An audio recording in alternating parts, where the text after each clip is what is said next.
How much freedom do you think you have? Do you believe me if I tell you that you are property of your government? Everyone and everything around you is owned by your government. If you don't understand this, you need to keep watching this video. As a kid, you probably went to one of your government indoctrination camps, also called schools. This is not a voluntary thing. Parents who refuse to send their kids to school get fined and sometimes even placed in cages. They have to obey. First, they teach your kids not to think. All the info they need is given to them by the school or science book. If kids disagree with something, they will fail the test and they will be bad students. Then they teach your kids that a long time ago people used to believe the earth is flat. But back in those days, people were dumb and stupid. They knew nothing about science or technology. They were slaves and were forced to work or build pyramids in order to get food. They never tell your kids that with our current technology, it's impossible to build a replica of a pyramid. Our tools are not accurate enough to build anything that comes even close to it. Still, they want you to believe the pyramids were built by slaves. Next, they teach your kids that we evolved into smart and civilized people, mostly thanks to governments and science. They want you to believe that technology and peace would not be possible without government or authority. That's why we need laws. The law forbids you to steal or murder, and we need the government to make sure everyone obeys the law. The government, however, can steal and murder as much as they want. They can take your money, your property, and in a lot of countries even your life. All they need is a reason, and they can choose from 100,000 different reasons, better known as laws.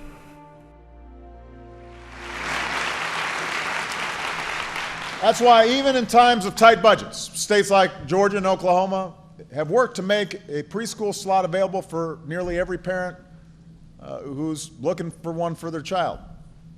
And they're being staffed with folks like Mary, qualified, highly educated teachers. This is not babysitting. All right? This is teaching.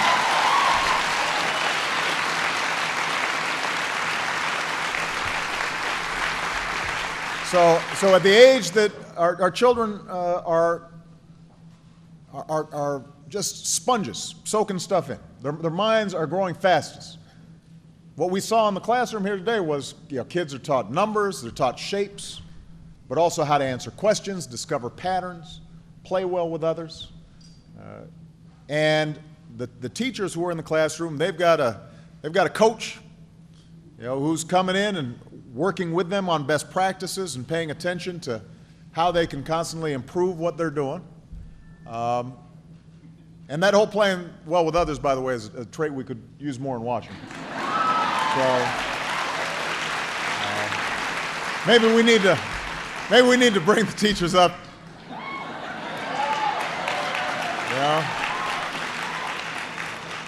Every once in a while, have some quiet time. Time out.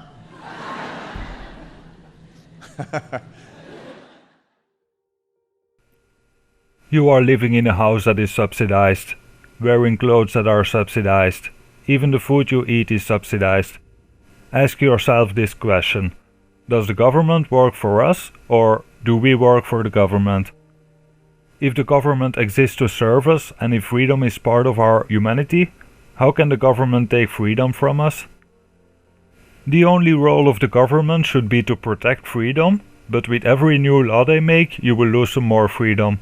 And as you know, the amount of laws only keeps increasing. Think about how many hours of work you will do in your life to pay your taxes and fines, and compare it to the things you get back from your government. If your argument is that the government keeps you safe, you should think again. You are owned by your government. If you don't obey them, they can put you in a cage. If they wanted to keep you safe, they would not put neurotoxins in your drinking water. By every new war your government starts in another country, they are putting your safety at risk.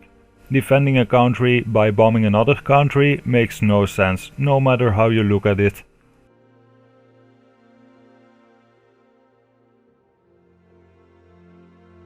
Government is an illusion. It's not a person, it's not an object, it's not some alien or reptilian, it's a belief. People believe we need a government and therefore we have one.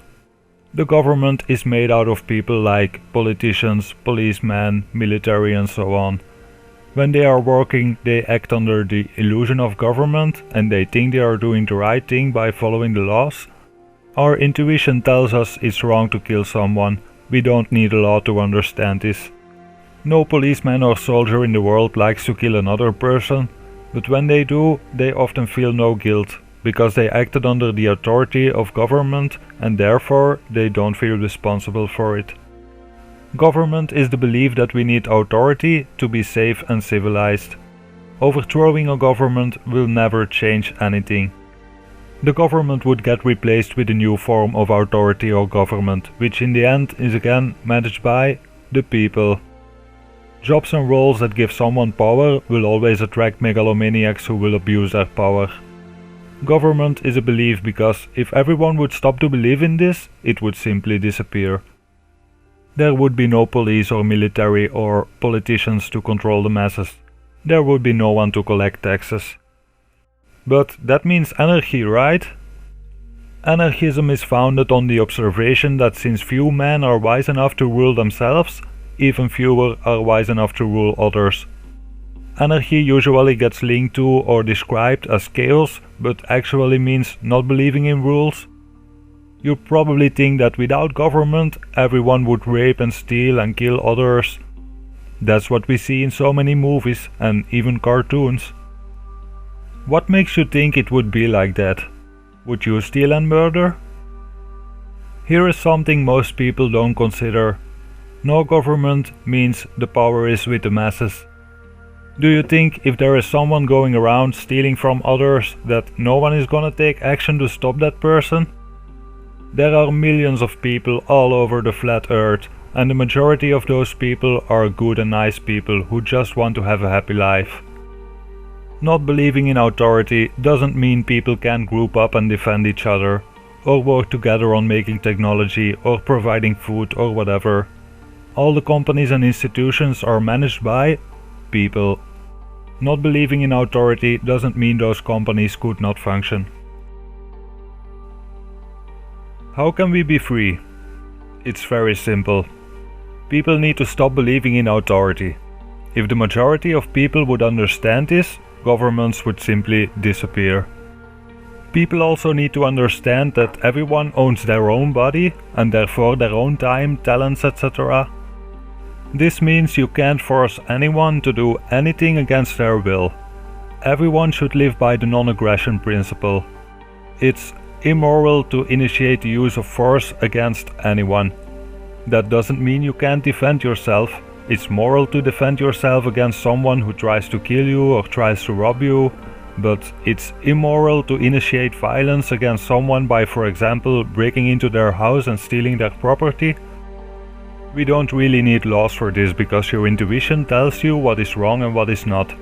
However, it seems that our governments are doing everything they can to make you think your intuition is wrong.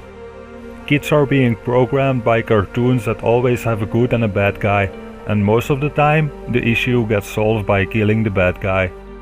But television and brainwashing is another topic. If you want to learn more about mind control, you can click this box and watch my video "You are being brainwashed by our government." If you agree with what I said in this video, please like it and share it. Thank you everyone for watching and bye bye.